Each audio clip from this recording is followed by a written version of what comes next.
Good evening. I know that this is an academic debate, but since my friend Shabir wanted to have an exchange on whether the Bible is a book of peace, you're all about to witness the power of the gospel. Any sick person or violent person can convert to some religion and commit violence in the name of that religion. And when sick or violent people adopt an ideology and decide to kill, we don't learn much about the ideology. The serial killer, Jeffrey Dahmer, was a cannibal and an atheist, but I don't think we learn much about atheism from Dahmer's cannibalism. Colleen LaRose, a.k.a. Jihad Jain, is an apparently mentally unstable convert to Islam who was arrested for plotting to kill the Swedish cartoonist Lars Vilks. I don't think we learn much about Islam from LaRose's story. Disturbed people doing disturbing things isn't very informative. But there are cases of transformation that deserve special attention. When someone goes from violent to peaceful or from peaceful to violent, we should ask, what caused the change? Over the past few years, I've read numerous stories about confused parents whose sons and daughters have gone off to join terrorist groups. And the parents say over and over again, I don't know what happened. He got along with everyone when he was young. He was so friendly. He was so nice. We don't know how he became violent so quickly. Here we should ask what caused the change. Was it the ideology or something else? But the reverse is true as well. When someone wants to kill and then suddenly becomes compassionate or merciful, we should ask what caused the change. Was it the ideology or something else? Now, the world is filled with people who are much, much nicer than I am. But I think my experience here is relevant as an introduction to some of the material I'm going to be going into when I address whether the Bible is a book of peace. So I wanted to share a little of my background. Started when I was 5 years old. I had a raggedy little mutt named Goliath who would attack anything, including bus tires. And one day my mother got a phone call telling me that Goliath had been run over by a bus, and she had to tell me. So she turned to me with tears in her eyes and informed me that my dog was dead. And I looked back, and my first thought was, so what, it's a dog. And I couldn't figure out why my mom was upset over a dog. As the years went by, people started dying, family and friends, and I always had the same reaction. So what, they're just people. People die every day. Why do you care about these ones? Years later, many years later, a psychiatrist would give me a piece of paper saying that I'm a sociopath, but I didn't know any of this back then. I had violent urges as long as I can remember. Usually if someone would annoy me or upset me, I would have just an extreme desire to take them out in the woods or something and torture them. But I resisted this urge because I was told you have to resist these kind of, it's like a smoker who gets on an airplane. You have the urge to smoke, but you're not allowed to smoke, and so just keep it to yourself. And so I would keep things to myself. Occasionally I would get called to the school counselor's office. David, why did you draw a picture of you killing all your classmates? Well, it's only a picture. It's not like I'm doing anything, right? As I entered my late teens, I had already figured out that I don't have to listen to what people tell me. I don't have to listen to what society tells me. I can do whatever I want, and that I'd been duped. So I started just doing whatever I felt like doing. Sitting beside one of my friends on the couch watching TV one day, and he grabbed the remote control out of my hand, and I just turned and punched him in his face. And I didn't feel bad about it. I felt like I was finally being myself and not holding back. A while after that, I got into an argument with my best friend at the time, and I hit him with a shovel and started choking him. And I just remember smiling in his face as his eyes rolled back in his head and bloody foam came out of his mouth. It was Thanksgiving Day of 1994. I hit my dad in the head with a hammer 7 or 8 times. So I ended up in a couple of jails, a couple of mental hospitals, and a few prisons. It was 1995, and I was in a mental hospital, and it was the day of the O.J. Simpson verdict. And all the crazy people were arguing about O.J. Simpson, and some were saying he didn't do it, and so he should go free. Others were saying he did do it, so he should go to prison. And I offered a third option. I just blurted out, hey, I hope he did do it, and I hope he gets away with it. And this guard heard me, and he starts yelling at me, going, "That's sick, that's sick." And couldn't figure out why this guy cared at all about some woman being murdered. A few weeks after that, I was talking to one of the administrators there at the hospital, and he was asking me about my views, and he eventually just stopped me and said, very calmly, "If you don't see why that's wrong, then they have got you in the right place." This was several months later, and I was in a jail dorm making fun of a Christian named Randy, a guy who turned himself in for 21 felonies. This guy was very interesting. There'd be a fight in the dorm, and he wouldn't watch. He'd turn away and start praying for it to stop. This guy made me so mad that I started studying Christianity in order to refute what he was saying. And it was April of the following year that I became a Christian. The moment I became a Christian, ever since then, I've never had any desire to hurt anyone. But I still wasn't a very nice individual, and I considered myself, after that, I considered myself a horrible individual because of the things I'd done. A few years went by, and there was a fight in the prison I was at, and I broke up the fight, and I dragged one of the guys away to keep them separated. And the next day, I was walking, and the other guy who was in the fight stopped me, and he said, "Wood, I don't mean to get in your business, but some of us were wondering what you did to get in here. We're thinking maybe someone disrespected your girlfriend and you defended her and hit him too hard and you got locked up for that. But we can't understand how someone like you could ever end up in a place like this." And all of a sudden I was thinking, wait, you guys think I'm nice? You guys think I'm good? Just a couple years ago, people were telling me that I'm sick and that I need to stay in a mental hospital. And now you guys think that the only reason I could ever get locked up is by defending a woman's honor? Sounded strange. But some sort of change had taken place in that time period. And what's interesting is that this sort of change has been going on for the past 2,000 years in Christianity. The gospel's been having this effect for a long time.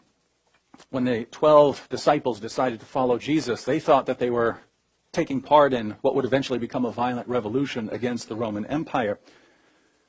When a group of Samaritans didn't want Jesus to come into their village, James and John said, "Should we call down fire from heaven upon them?" It's not very peaceful, but that shows you the temperament of these guys that were following Jesus. The Apostle Peter, when soldiers came to capture Jesus, Peter swung right for Malchus's head, tried to take his head off. Peter wasn't just trying to protect Jesus there. He believed he was striking the first blow in the final battle between good and evil. Not peaceful. But the apostles soon abandoned their violent intentions. In 1 Peter 2:17, the apostle Peter tells us to honor all people, not some people, all people. What happened to this guy that wanted a bloodbath? The apostle John, who initially wanted to see his enemies consumed by fire from heaven, declared in 1 John 4:8, "The one who does not love does not know God, for God is love." It's a big difference.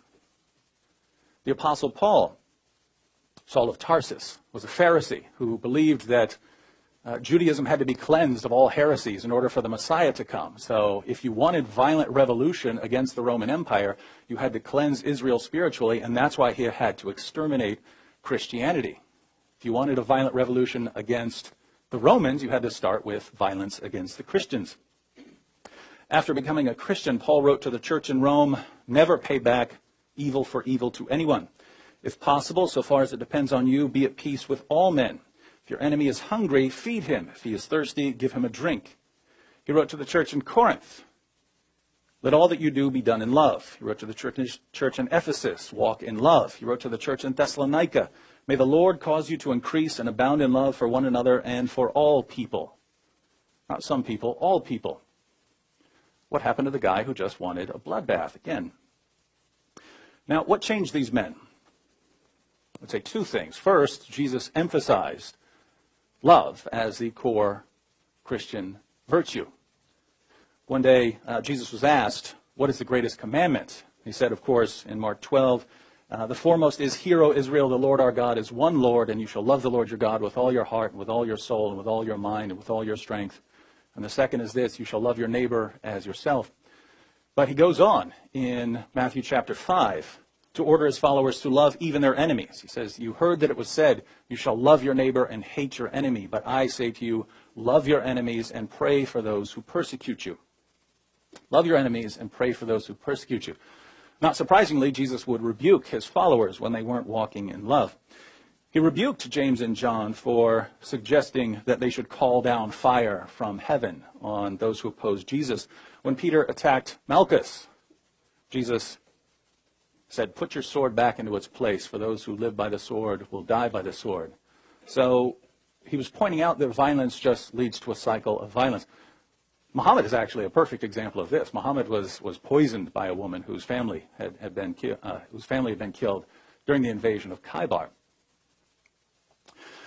So Jesus told his followers not to take this path, and then, by the way, he healed Malchus, a man who was part of a group that was conspiring to have him crucified. The second thing that changed the apostles was the gospel message itself. When you come to believe that God loves you so much that he entered into creation to pay for what you've done, there isn't much room for hating other people. I say from experience here, when I came to believe that God loved me in spite of what I had done, what business did I have looking down on anyone else? The Apostle Paul tried to destroy the church, Jesus' church. When God loved him and saved him anyway, how could that man ever look down on the Romans ever again? And that's why he could promote love towards everyone. If you're a Christian here today and you happen to hate someone, if you hate Muslims, I have to ask, are you out of your minds, given what we read? We can see the impact Jesus had on his followers almost immediately. On the cross, Jesus said about the people who had him crucified and were mocking him, Father, forgive them. They don't know what they're doing. You can see the impact of this on the first Christian martyr, Stephen, when he's being stoned. And he said, Lord, do not hold this sin against them. See the impact? Didn't want them punished. A young man named Saul was there watching the stoning of Stephen. Saul would, of course, become the Apostle Paul. More than 30 years later, as Paul was awaiting his martyrdom, he wrote to his friend Timothy, at my first defense, no one supported me, but all deserted me. May it not be counted against them. And people wonder how the members of a church in Charleston can forgive the white supremacists who came in there and opened fire. Why? Where did they get that kind of forgiveness? Is it from a book of violence? One of the earliest Christian writings outside the New Testament is from the early church father Clement of Rome. Clement of Rome writes about Christians who are actually selling themselves into slavery to give money to the poor. I'll go ahead and quote the passage, chapter 55, verse 2 of 1 Clement. He writes, we know that many among ourselves had delivered themselves into bondage, that they might ransom others. Many have sold themselves into slavery, and receiving the price paid for themselves, have fed others. How did people become so loving that they would willingly sell themselves into slavery to feed the poor? You don't see that very often. For 3 centuries, Christians endured brutal persecution, and they never fought back. As the Oxford historian Robert Lane Fox writes, during their years of persecution, Christians are not known to have attacked their pagan enemies. They shed no innocent blood except their own. But we know that violence was eventually committed in the name of Christ. So what happened? Well, in the 4th century, the Roman Emperor Constantine had a vision. He was praying about an upcoming battle, and he had a vision of a cross with the inscription, conquer by this. And so Constantine concluded in the 4th century that he could conquer with the cross as his symbol. And from that point on, Christianity began merging with the Roman Empire, which had both positive and negative consequences down the road. Negative because the Roman Empire had a Roman Empire kind of way of dealing with things. You crush your enemies, you don't love them.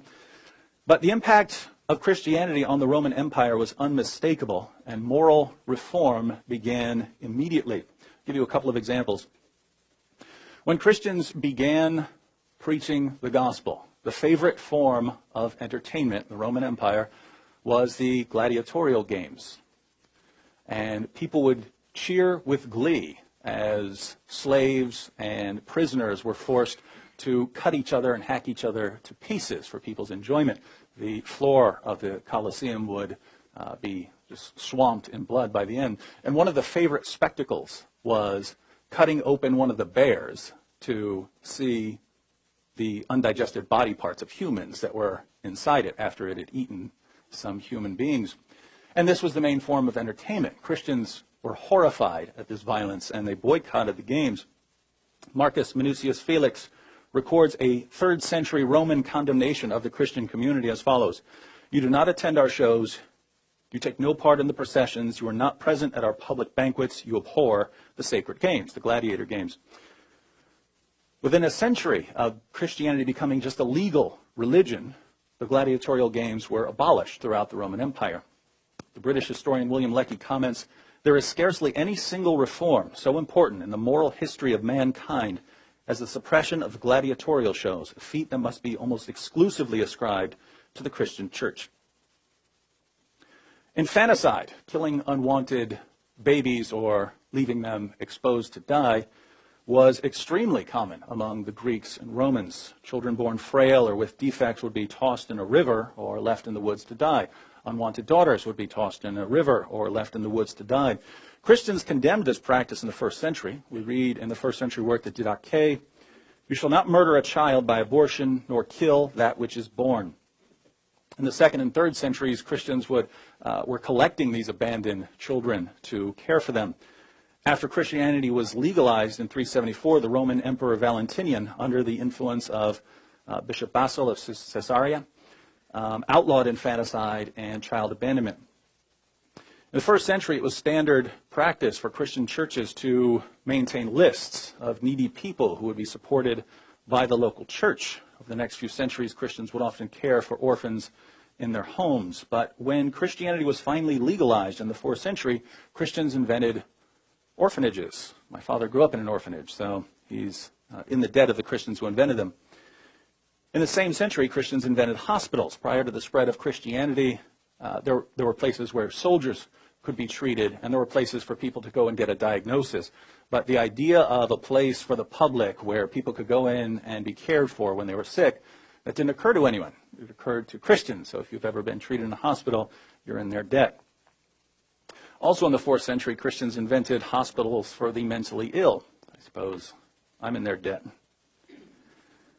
As the medical historian Fielding Garrison said, "The chief glory of medieval medicine was undoubtedly the organization of hospitals and sick nursing, which had its origin in the teachings of Christ." Now, we can go on, and I'm sure we'll go into more detail in the rest of this exchange, but when the impact of the gospel is so glaringly obvious, why are we having this debate? What should Shabir possibly say that would make us think that biblical commands like make every effort to live in peace with everyone, or always seek after that which is good for one another and for all people, must somehow mean kill people in the name of Christ? Well, if you want to turn the Bible into a book of violence, there are 2 basic routes you can go. One, you can distort the teachings of Jesus and make them sound more violent. I'll never understand why people who claim to believe in Jesus distort his teachings, but it happens from time to time. 2, you can point out that there is violence in the Bible. So Joshua fighting the Canaanites, Moses fighting various groups, Saul fighting various groups. There is violence in there. But it seems very odd to say, yes, the final message of the Bible is that Christians are to love everyone and to honor everyone. But, there's violence earlier in it, and so it's actually a message of violence. It's especially odd to see our Muslim friends complain about violence in the Old Testament, since their prophet claimed that the Torah is the word of Allah. In Sunan Abu Dawud, Muhammad told the Jews to bring him a copy of the Torah. When they brought it to him, he said, "I believe in you and in the one who revealed you." So he certainly had a high opinion of these scriptures.